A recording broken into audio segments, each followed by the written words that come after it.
Tomá, tomá, llévatelo, no me tires, llévatelo. Con desesperación, Ernesto se sacaba el reloj lo más rápido posible, en un semáforo de Avenida Génova, con la ventanilla baja del auto, una tarde de verano sofocante, mientras un delincuente lo apuntaba con una pistola 45. Pero no fue suficiente, ni la velocidad de sacarse el reloj, ni la voluntad de no resistirse al robo. Nada conformó al delincuente. En un abrir y cerrar de ojos y sin mediar palabra, el estruendo del disparo enmudeció la ciudad de Rosario por un instante. El tiro entró en el pecho de Ernesto, rozando la aorta con un orificio de salida en el omóplato derecho para luego perforar también el respaldo del asiento. Mientras el delincuente se daba la fuga en el asfalto como para aumentar la impotencia del acto, el reloj intacto. Ernesto sabía que era el final. Su hijo Pedro llegó al lugar casi al instante porque Ernesto tenía un almacén a 2 cuadras del hecho. Pedro estaba atendiendo cuando sucedió todo y los vecinos le avisaron. Y mientras subían a Ernesto a la ambulancia, Pedro cerró el auto porque ya algunos roñosos le estaban robando las cosas de adentro. Camino al hospital, Ernesto sufrió un paro cardíaco producto del disparo. A pesar de todos los esfuerzos médicos, Ernesto no resistió. Para Pedro la noticia fue devastadora. No era solo su papá quien había fallecido, era su compañero de vida, su mejor amigo, el tipo que siempre estaba cuando él necesitaba algo. Y todo por un reloj que ni siquiera se habían llevado. En pocas horas, creo que incluso antes del velorio, Pedro ya tenía el dato de quién había sido el asesino. Un tal Urraca. Sabía en qué bar de malandra se juntaba y quiénes eran sus secuaces. La ciudad estaba conmocionada por el asesinato y mientras la policía recién comenzaba con las investigaciones, Pedro ya sabía todo. Pedro no era un asesino y jamás pensó en matar a nadie, pero en situaciones extremas como esta, la sed de venganza suele superar el raciocinio.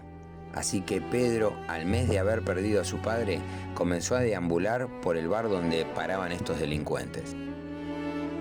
El bar donde paraba esta lacra, el Urraca, estaba entre el estadio de Rosario Central y el estadio de Newell's, a unas 40 cuadras del almacén de Ernesto.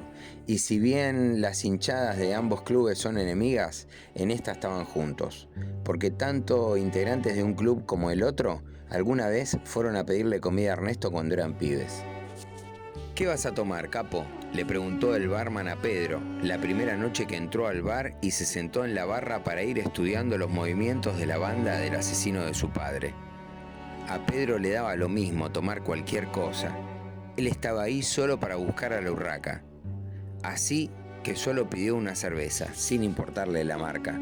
Durante 15 días seguidos, alternando los horarios, Pedro se tomaba una cerveza en ese bar para ver si podía encontrarlo, hasta que al fin lo cruzó y supo en qué horario paraba y qué días.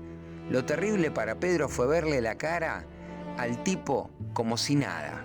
Creo que ahí puso a prueba sus nervios de acero, porque contuvo el instinto asesino brillantemente. Pedro no se apresuró, no quería hacer un movimiento precipitado.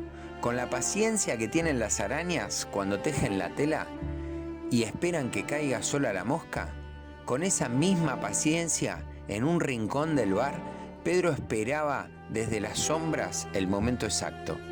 Un jueves de ese verano, en una noche sofocante, donde no corría una gota de viento, Pedro decidió que sería la última vez que se sentaría a tomar una cerveza en ese roñoso bar de delincuentes. La siguiente noche lo liquidaría con un revólver 38 largo que había heredado de Ernesto. Llegó al fin la noche del viernes. Pedro no entró al bar, se quedó dentro del auto en la vereda, esperando que el tipo llegue para justiciarlo, ahí de frente delante de todo el mundo, porque a Pedro no le importaba nada, solo quería cobrar venganza. Pero por un capricho del destino, quizás Dios, que así lo quiso, el Urraca nunca apareció. Supuestamente la noche del jueves, cuando salió del bar para delinquir como siempre, en un intento de robo lo mataron y no se encontró el cuerpo, logrando que Pedro no tenga que ensuciarse las manos. Alguien ya le había ahorrado el trabajo. Pedro cuenta esta historia siempre que la gente le pregunta. Cuenta que quiso vengar a su padre y que el destino no lo dejó. Pedro me contó esta historia en su almacén, un año después de lo sucedido. Y si bien a mí me encanta escuchar historias, en él percibí un cambio de mirada en el desenlace del relato. Contó toda la historia relajado y cuando llegó el momento final lo noté tenso, como si con la mirada me estuviera confesando que me estaba mintiendo. En realidad, Pedro me estaba contando la declaración que le dio a la policía cuando lo indagaron por el Urraca que estaba desaparecido. Qué injusto, ¿no? Por un lado te ensuciaste las manos, pero por otro lado calculo que aún debes tener esa sed de venganza. Se lo dije de manera irónica, para poder observar su expresión facial. Y tal como lo sospeché, Pedro esbozó una leve sonrisa en la comisura de sus labios. Fue todo lo que necesité para darme cuenta que esa noche de jueves lo que ocurrió había sido otra cosa. Cuando el Urraca salió del bar, fue a la esquina donde tenía su auto, el cual se encontraba con una rueda pinchada. Pero antes de intentar cambiarla, recibió una puñalada por la cintura. El mismo puñal que le había pinchado la rueda, ahora lo tenía clavado destrozándole un riñón. Desangrándose, lo llevó en el baúl del auto de Ernesto, hacia una zona descampada de Rosario. Y ahí, en la quietud de esa noche de verano, y con solamente los grillos del campo de testigos, Pedro, viendo al Urraca moribundo, le hizo tragar el reloj de Ernesto, acelerando su muerte por asfixia.